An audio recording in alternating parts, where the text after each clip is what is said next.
জুয়া খেলাতে লিপ্ত আছে না নাই? অনেক মা মুসলিম আছে, অনেক বাবা মুসলিম রয়েছে, সন্তানেরা জেনা ব্যভিচার সুদ ঘুষে লিপ্ত আছে না নাই? তার মানে মুসলিম ঘরে জন্ম নিলে মুসলিম হওয়া যায়? তার চলাফেরায়,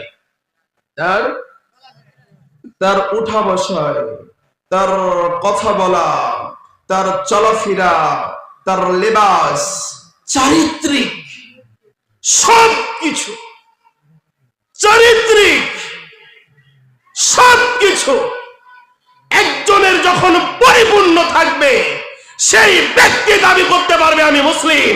আর মুসলিম ঘরে জন্ম নেওয়ার পর সালাত আদায় করে না, আল্লাহকে মানে না, সে কোনোদিন মুসলিম দাবি করতে পারে?